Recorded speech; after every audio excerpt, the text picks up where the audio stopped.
Hey guys, welcome back to my channel. It's Brittany Roulette here, and I'm back at you with another video. I feel like I don't even know if I'm doing this right. Like, I feel like I have not touched the camera in over a year. Well, almost a year. No. It's been a while, is all I'm saying, and it just feels so... It feels like weird. So I hope that I can get this done in one try and actually like how it comes out. I'll apologize in advance because I am recording with natural light, and for the last hour the sun has been going up and down. So if lighting changes, you get it, girl. So if you didn't know, I have been off of Instagram. I got off of in December because I was led by the Holy Spirit to get off. At the time, I did not know when I would come back. I just was being obedient to the Lord, and boy oh boy do I get it now. I'm just grateful for the time that was spent off of Instagram in particular, but we'll talk about that a little later. But I was kind of on TikTok, kind of on here. I think I posted like 2 vlogs this year or something, and then I felt the Lord just tell me to rest, like break. And so that's what I did until I felt otherwise. And I came back, and I've been on Instagram probably for about a month now. I think I took a total of like 7 or 8 months off, I'm not sure. But yes, I'm back now, and just excited to see what the Lord does with my platform moving forward. I feel like my faith looks completely different then to now, and my perspective on Jesus just has changed completely. It's just crazy. It's just crazy. We are gonna do a little Q&A. I had you guys ask me a few questions via Instagram a few days ago, and so I'm just gonna answer those questions. Some of them are just like, some of them are like kind of like get to know me questions, which I feel like I've talked about some of them before, but like I guess newer people or people, I don't know, they just forgot, I don't know. But yeah, we're just gonna answer a few questions, and yeah, let's get into it, girl. The first question I have here is, where are you from and where do you live now? So I am originally from New York, Queens, New York. I lived there for about 8 years of my life. I was born there. I was partially raised there. I still have memories from there. And then I'm an airline kid, so my mom worked for an airline most of my life, and so we would always go back and stuff like that. So yeah, New York is definitely a part of me, but I feel like I can't even deny the fact that I might just be a Georgia Beach. I don't know, because like I'm also from Atlanta. Like, I can't deny that Atlanta is still like home for me. So well, I'm not from Atlanta. I don't live in Atlanta. Well, now I do, but growing up I lived in a smaller city called Covington. I know my camera not about to die, but let's make this quick. I lived in a small city called Covington, but yeah, most of my adult life has been spent here in Atlanta, and so yeah, I live in Atlanta now, but from New York. Both my parents are Haitian, so I am first generation Haitian American. So yeah, that is it. Someone asked, did you notice a difference mentally from being off of IG? And oh my gosh, absolutely. Like, absolutely. Like, I don't feel like when I got off, Instagram was a part of my problem. I think a part of my problem was some heart issues that I was struggling with, and just some things that the Lord wanted to prune out of me. But Instagram was being used as a distraction to keep me from dealing with those things. So it was like, okay, well, because this is like my form of work. If you don't know, I'm a stay-at-home mom. Been a stay-at-home mom for 6 years, and so I've always I've been using social media for the last 6 years to kind of like bring in income and be used by the Lord and things like that. I kind of would use it as a way to leverage not dealing with things, or not, you know, spending time with the Lord, and like kind of ignoring a lot of things that were going on. But it was something that I feel like I genuinely needed. I mean, like, Faith-wise, my faith is completely different. It has grown so much. I have learned to be on these social platforms. Like, I've been on Instagram and TikTok for a couple months now since returning, and like I don't use it in the same way that I used to. I don't have that desire in the same way that I used to. I remember the goal would always be like, I can't wait till I hit this number, and I can't wait till I get this deal, and I can't wait till I create this and, you know, do this. And it was always like this goal that I was always setting for those platforms, with the intent of like as though when I reached it, I was going to somehow be better and it was going to solve all my issues. And the Lord has just like humbled my heart and changed my heart about what social media is and what it should be used for, at least for me. And yeah, I really enjoyed my time off. What I've learned is that Instagram wasn't my problem. My heart was the problem. So if our hearts is not right, in turns we would get on these platforms and it will affect us harder than if we were humble, if we were forgiving, if we were, you know, just being pruned and sanctified by the Lord, you know, like allowing God to do those things in our hearts and allowing God to do those works. Then we're able to go on social media and not be bothered by certain things. It not feel draining, because you're not on there in the same way where it's emotionally taken away from you or mentally taken away from you. So now it's just different, and I appreciate it. I highly recommend, if you find yourself being emotionally or mentally drained when you get on social media, to take that break, because it's for a reason. Most of the time, social media is not our problem. Now, this is a little bit of a ramble, but like, I think so much people are like, social media is not real, don't believe anything you see on here, and I get it, and I agree to a certain extent. But some things are real. Some people are happy. Some people are doing certain things. And if it continues to affect you, that's not the people's problem. That's not the platform's problem. That's a you problem. That's a heart issue. There's something that is going on inside of you that is allowing the success or the beauty of other people's life to drain you and to hurt you and make you feel sad. That's it. Social media is not a problem. It's a gateway that the enemy uses to keep our hearts in bondage. And I feel like if you find yourself in that cycle, go away, take a break. It's okay. It's gonna be there when you return. It's crazy when you get back after fasting, you're like, everything's the same, everybody doing the same thing. Like, you didn't miss nothing, you know? So yeah, that's it for that question. Someone said, just here to express my excitement because I missed the vlogs. Oh, I missed them too. And I can't wait to get back to creating them and like just creating content in general. It is definitely an outlet, and it, like, you know, just like an expression for me, for the things that go on in my mind, the things that I think about. Like, it's a form of expression for me. It's not, I no longer hold influencing or content creating, whatever y'all prefer to call it. I no longer hold it in the same regards that I used to. I think when I first started, like, this is for the Lord, and I get to benefit by using my creativity and the gift that He's given me. But like, yeah, it's just, I'm excited too, girl. I'm excited. Someone said, how are you? I am doing well. Surprisingly, y'all, battery died. Someone asked, how am I doing? I'm doing really well. Better than I think I should be doing in a way. Like, if only like the details of this year, I will actually share, because I feel led to share the details of this year and how hard it's been for like us. We definitely went through it. And somehow in all of it, there was so much joy. Like, I have never felt joy and peace like this before.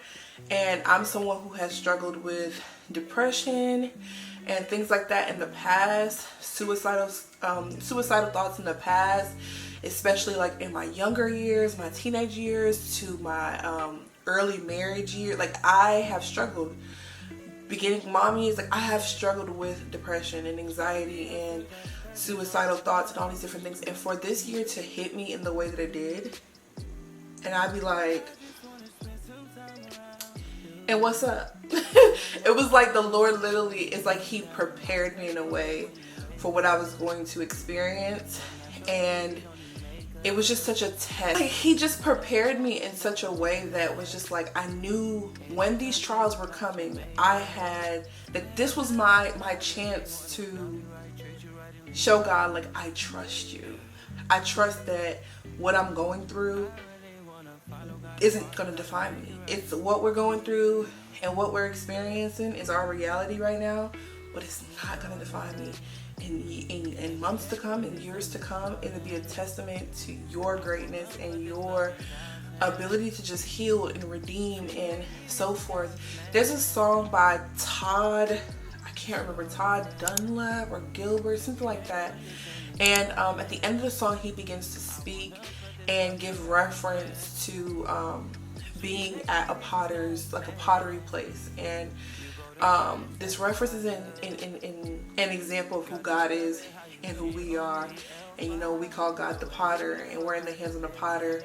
And he says he's at this pottery place, and the potter, he's asking the question, he's asking the pottery instructor questions like, okay, so what do we do with this? How do we do this? And he, as they're like molding the clay and everything like that, he's like, okay, so how do we know when it's ready? And the teacher essentially says, you know when it's ready when it stops resisting, like when it stops fighting, when the clay stops like having that grit and that resistance, and then allows you to just mold it. I knew when I encountered some of the things that I encountered this year, that if I break down and if I allow the enemy to steal my joy and my peace, that I would have to revisit this again. That I would have to suffer in this way. Suffering is a part of the Christian walk. Like, read your scripture, read the New Testament. But we shouldn't continue to suffer in the same way over and over and over and over again. It should be used to bring us closer to God. It should be used to testify on his behalf. It should be used for growth. It should be used for pruning. It shouldn't be used for you to keep going through that same cycle. And I knew that this year, when I started to experience certain things that we were experiencing, I was like, God, I know that you want me to learn something in this. And that part of the song just kept coming to mind. He kept bringing that part of the song to my mind. Like, if you allow me to mold you in this, we won't have to come back. And in Jesus' name, we will not. And we have not. You know, I should say the lighting is changing. The lighting is changing, I see. Okay. But yeah, I'm good. I'm good.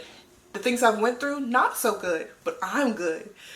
I am good. Like, and I will, like I said, I will share some of the things that we kind of dealt with this year and endured this year. However, it has changed me for the better. It's changed my husband for the better and just increased our faith a whole lot. Someone said, no question, just happy you're back. I am too. Someone also said, what are you learning and enjoying most about this season? I think what I'm learning most is to be like Jesus. And I guess that would be the things that I'm enjoying the most. Well, no, because sometimes it's hard. I feel like most of my Christian walk has been spent like being a believer but not being like Jesus. Like, I believed in Jesus and I believed in everything, but like, what does it mean to be like Jesus? Like, what does it mean to be lowly and be humble? What does it mean to be forgiving? What does it mean to still love even when it's hard? What is it like? That is what God is teaching me. So he keeps putting me in these situations where I'm like, you trying me, ain't you? And the flesh want to be like, the flesh really wants to be like, it wants to be like Brittany, but he making me be brulette. Like, it's insane, because it's like, okay, I be, but I'm gonna be, Lord, I'm gonna let you sanctify me through this process. And it's hard. I can't say, that's why I say I can't say I'm enjoying it the most, because it is very hard. Like, nobody wants to, I don't know the word for it. Like, nobody wants to like be like Jesus by like naturally, you know, like it's hard. But it is what I'm learning currently. And like I said, I'm not resisting anything anymore. Listen, what life has taught me, God, you got it. You got it. What you want me to learn? You got it. I ain't finna complain. I'm not. We ain't revisiting this again. Okay? Someone said, are you open to making new friends? I want more Christian friends to grow in Christ with. I'm always open to making friends. Now, I am an introvert, so my version of friendship is still kind of being developed, but I'm still trying to figure out the ins and out of it, because I feel like there has been times where I thought I was making friendships and I thought that it was going to lead to something like beneficial or whatever, and it just didn't quite get there. It just didn't quite get there, and it was kind of disappointing, and everything like that. And also, I want to say this, because I believe the question is like asking, like, can we be friends? And we can, but that should happen organically, right? You know? But like, remember that through social media, you may like a person based off of what they show you, but you don't know who they are completely.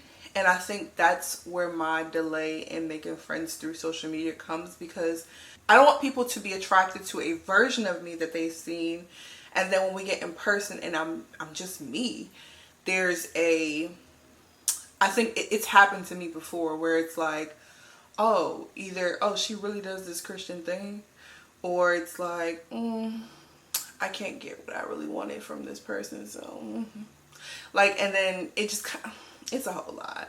So that has been a big delay for me in friendships, especially in the social media realm. But I am open, and if I don't, I'm open.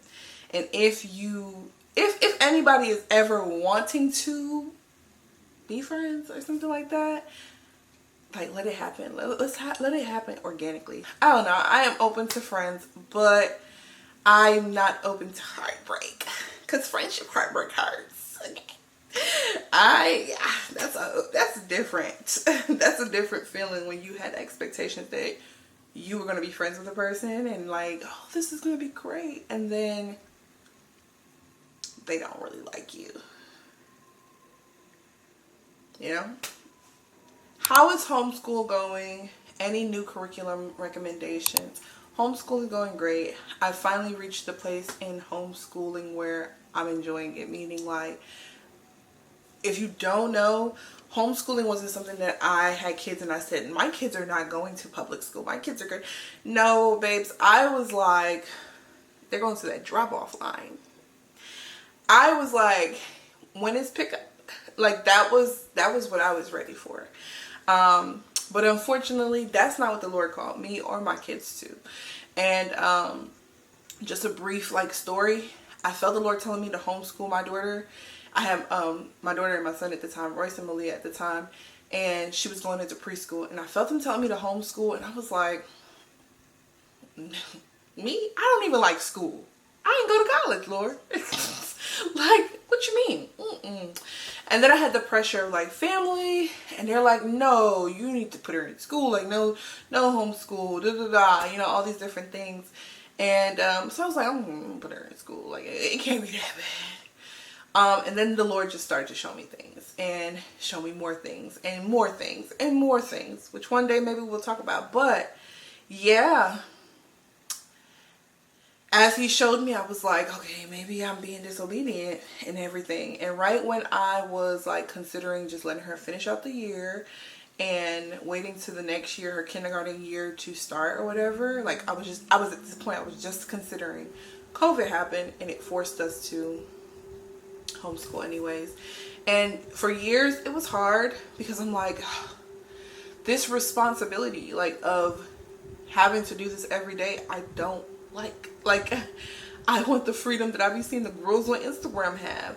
But the Lord has shown me, you're not the girls on Instagram. You're Brittany. You're who I'm calling you to be.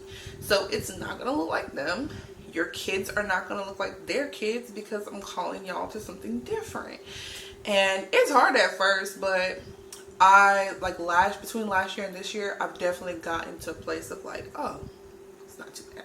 It's not too bad. And that took a total of like 3 years to get there. But but I am enjoying it. As for curriculum recommendations, we are for the first time using Christian Light Education for most of it. Like we use other things, but I'm just talking the bulk of our curriculum is Christian Light Education, and it has been pretty good. There are some like things I don't like about them, but that's like a whole nother conversation.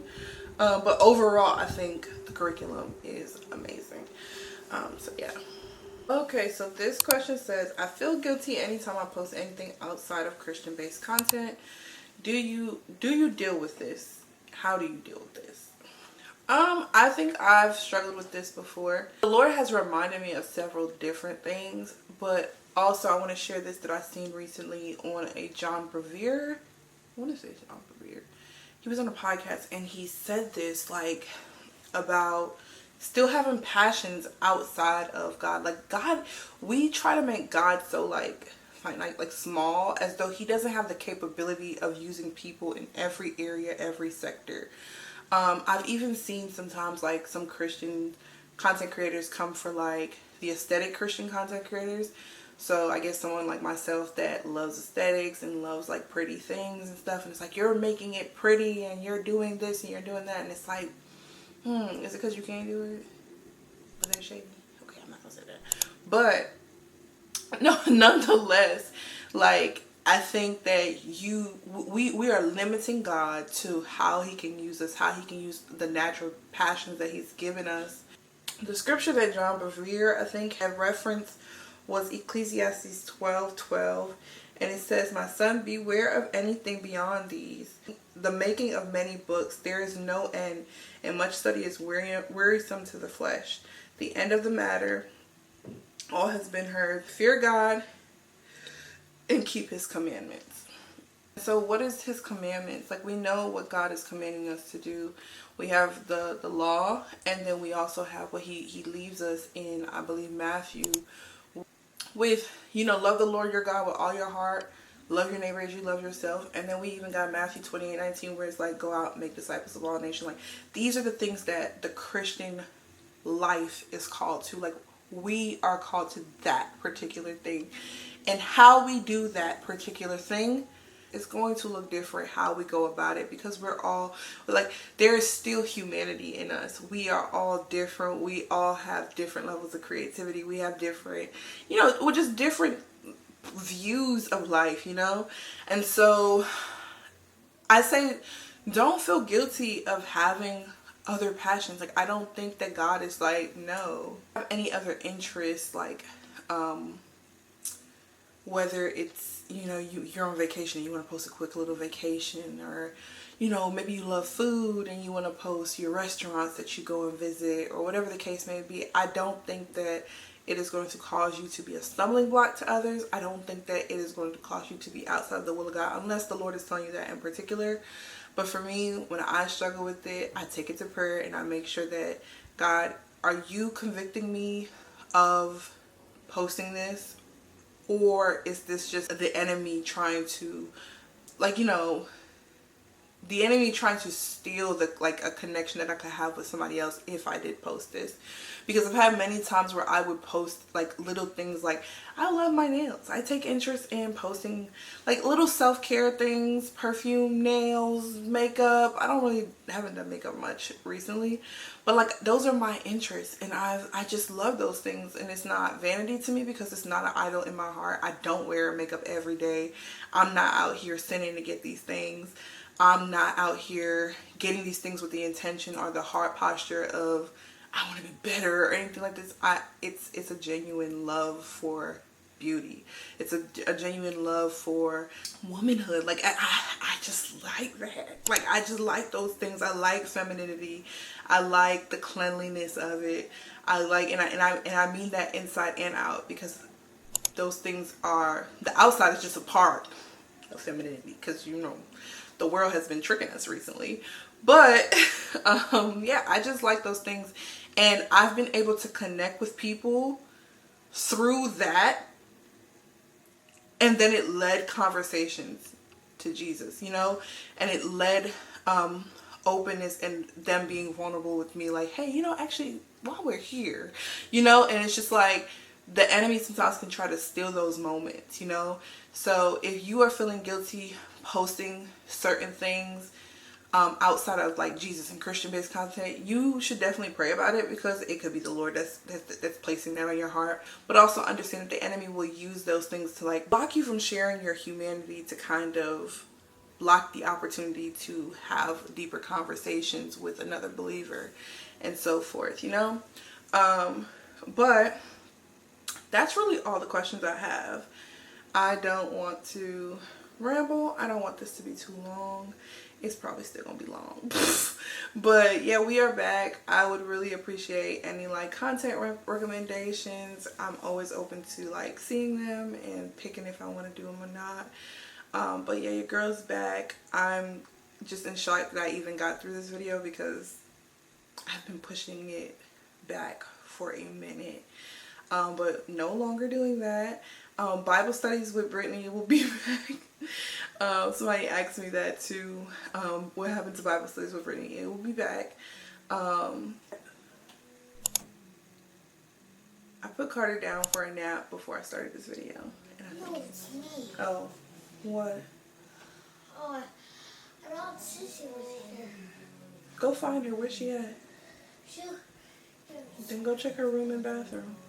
But yeah, girl, that is all. I gotta go be a mother now and see children and everything like that. So I will catch you guys on the next one. Again, let me know what you guys are looking forward to. I know you guys are like vlogs. I'm just like, I like vlogs too, but right now we are down one car. It has been driving me nuts because I want to get out the house. I didn't want to get out the house. But it's like there's not much to do. It's like I'm in the house. I'm just doing mom things, you know. But who knows? You know, the Lord will still use it maybe. But yeah, we'll be back. And I will see you guys on the next one.